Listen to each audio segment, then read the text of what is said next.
السلام علیکم. زه یم شبیر احمد، ستاسو ورور، ستاسو ملګری.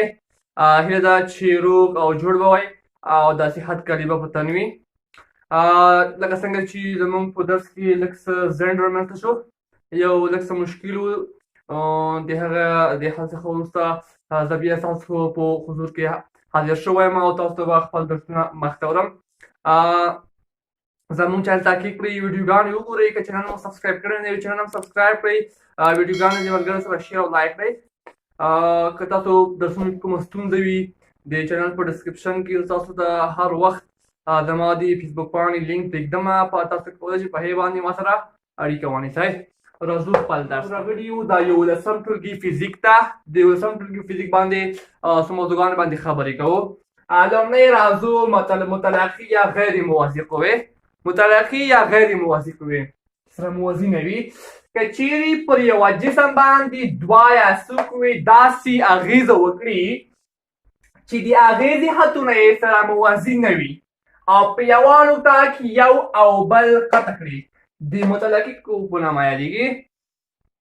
متلاقي قوې که چیرې پر یوه جسم باندې دوه یا څو قوې که چیرې پر یوه جسم باندې دوه یا څو قوې داسې عمل وکړي چې د اغیزې خطونه یې سره موازي نه وي، یعنې سره موازي نه وي، یو او په یوه نقطه کې یو بل سره قطع کړي. دا کوم اغیزې خطونه چې دي چې پر یوه جسم باندې عمل کوي دا به سره موازي نه وي، باید په یوه نقطه کې سره قطع کړي، چې دې ته متلاقي قوې وایي. مثلا دا یو جسم دی، دا جسم دی، په دې باندې اوس یو څو قوې عمل کوي. یو قوې چې دا دلته عمل کړی ده او بلې قوې چې د دې څخه عمل کړی ده، بلې قوې دلته عمل کړی ده. دلته یوه نقطه تشکیل شوې ده، دوی ټول دلته په یوه نقطه کې سره قطع کړي دي، یا امداد وکړي که نه دوی سره قطع کوي. دې ته وایي متلاقي قوې، ځکه چې دوی دا د اغیزې خطونه دي. دا د اغیزې خطونه دي، یو دوه درې. دا د اغیزې خطونه دي، دا چې دي یو بل سره موازي نه دي. تاسو په 10 ټولګي کې متلاقي وکتورونه ویلي. متلاقي وکتورونه دا ډول شکل لري، مثلا یو وکتور دغه دی، یو وکتور دغه دی چې یو ته سره شریک وي، دې ته متلاقي وکتورونه وایي.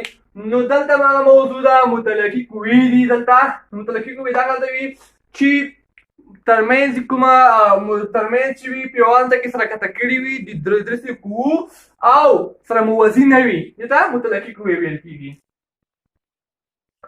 بلې که چېرته څو متلاقي قوې پر یوه جسم باندې عمل وکړي، که چېرته څو متلاقي قوې په یوه جسم باندې عمل وکړي نو یوه محصله قوه رامنځته کېږي یا د قوو مجموعه رامنځته کېږي.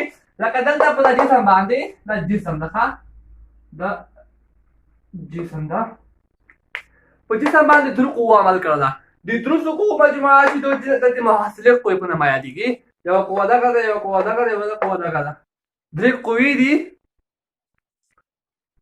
وبښئ دلته ما یو لیکلی دي، د ایف ته واړوئ، ځکه چې قوې دي ما پام نه شو.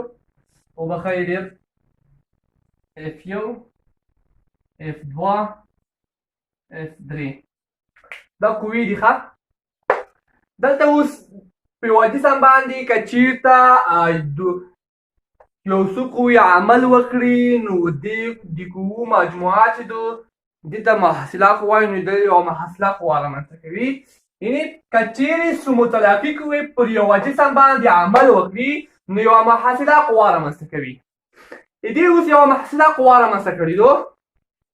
محصله قوه څه رامنځته کړې ده؟ محصله قوه په آر سره مخیله کېږي، په دلته ما لیکلي دي اف نه سره مخیله کېږي، سیګما اف سره مخیله کېږي. آر مساوي کېږي اف یو جمع اف دوه جمع اف درې. دا چې دي دا محصله قوه ده، آر محصله قوه ښیي. دا درې قوې دي، درې متلاقي قوې دي، په یوه جسم باندې عمل کړی ده، په یوه نقطه کې سره قطع کړي دي. نو د دې محصله چې کله پیدا کوو دا نو پیدا کوو. آر مساوي کېږي اف یو جمع اف دوه جمع اف درې. درې سره قوې به سره جمع کړو نو محصله قوه موږ ته په لاس راکوي. نو موږ وویل که چېرته څو متلاقي قوې په یوه جسم باندې عمل وکړي نو محصله قوه رامنځته کېږي چې دا ولې لیکلی شو. بل راځو بل چې دا د محصلې قوې چې دا هر کله چې مو یوه محصله قوې اندازه یا لوره پیدا کوو نو موږ کولی شو د محصلې قوې اندازه یا لوره موږ په دوو طریقو پیدا کړو. یعنې څومره اندازه ده او وکتورونه چې دي کوم طرف ته دي کوم لوری کوم طرف ته ده. نو موږ کولی شو چې د محصله قوې لوری او د هغې اندازه پیدا کړو. نو دې دپاره موږ دوې طریقې لرو. یوه هندسي طریقه لرو، په هندسي طریقه موږ کولی شو چې پیدا کړو. بله یوه الجبري یا حسابي طریقه ده، بله په الجبري طریقه موږ پیدا کولی شو. بل چې راځو د قوو محصله د قوو محصله مخکې موږ خبره پرې وکړه، دلته بیا خبرې پرې کوو. یوه جسم باندې د ټولو اغېز کوونکو قوو وکتوري مجموعې ته محصله ویل کېږي، محصله قوه ویل کېږي. په یوه جسم باندې د ټولو اغېز کوونکو قوو وکتوري مجموعې ته محصله ویل کېږي. یعنې په یوه جسم باندې چې څومره قوو اغېزې کړي دي، مثلا نوره قوې وکتورونه قوې هر څه نوره وکتورونه قوې هر څه څومره قوې چې په یوه جسم باندې اغېزه کړي وي، په یوه جسم باندې واردې شوي وي، د هغو ټولو وکتوري مجموعه. وکتوري ځکه ویل کېږي ځکه چې هلته موږ مخکې ویل چې قوه یو وکتوري کمیت دی. نو قوه چې وکتوري کمیت وي نو باید موږ ته وکتوري استعمال کړو، وکتوري مجموعه یې. نو د ټولو اغېز کوونکو قوو وکتوري مجموعې ته محصله ویل کېږي. څومره قوې چې دي دا به موږ سره جمع کوو، د هغې مجموعه به موږ سره جمع کوو لکه دا شان، نو دې ته محصله ویل کېږي. مثلا دا درې وکتورونه دي که نه، یا درې قوې دي، درې قوې دي، د محصله قوه پیدا کوو یا مجموعه پیدا کوو. مجموعي قوه به څومره وي د هغو دا موږ دغه پیدا کولی شو چې R مساوي کېږي F1 جمع F2 جمع F3. دا یې محصله قوه ده. ټول اخیست کوونکي قوې دي، په یوه جسم باندې واردې شوي دي. دا یې وکتوري مغایدو مجموعه یې موږ سره جمع کړي دي، دلته موږ ته محصله قوه په داسې کوي. محصله قوه چې دا موږ په درو ډوله خیالی شو. په R سره یې موږ خیالی شو، په R سره په سیګما F سره یې خیالی شو. سیګما اصلا کې مجموعې په معنا ده، مجموعه. سیګما چې ته وایي مجموعې ته وایي F معنا فورس، د قوو مجموعه. سیګما F معنا د قوو مجموعه ښه. اول F نېټ سره یې خیالی شو، F نېټ سره FNET F نېټ سره یې موږ ښودلی شو. دا د قوو نومونه دي، تاسو په بېلابېلو کتابونو کې بېلابېل نومونه ورکړي. په ځینو کتابونو کې په R سره ښودلی وي او په ځینو کتابونو کې په سیګما F سره ښودلی وي، په ځینو کتابونو کې په F نېټ سره ښودلی وي. نو تاسو باید دا ټول درې سره ورته وپېژنئ. تاسو په کتابونو کې بېلابېل کتابونو سره مطالعه کوئ، تاسو ورسره په ستونزو کې مخامخ نه وئ. نو دا و زموږ د نن ورځې درس. که څه هم چې نن درس موږ کم وویلو، د دې لپاره که چېرته زه درس زیات ووایم تاسو هستکانه کېږئ، ستړي کېږئ د ویډیو څخه، نو بیا دلچسپي له منځه ځي. نو دې لپاره درس کم وایو، تشریح کوو یې، ځان پرې پوهوو او پاتې راتلونکي درس کې به د محصله قوې پیدا کوو، په هندسي طریقه به پیدا کوو، په الجبري طریقه به پیدا کوو. نو که کوم ځای کې تاسو ته په دې درس کې مشکل و، تاسو کولی شئ چې ما سره په اړیکه کې شئ.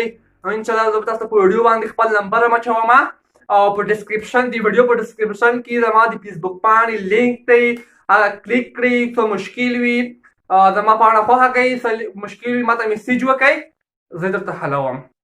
کوم ځای کې درته مشکل وي پوه شوي نه وئ، تاسو کولی شئ ما سره اړیکه ونیسئ. نو نور مو وخت نه نیسو. د یو اباد او سپېڅلي افغانستان په هیله.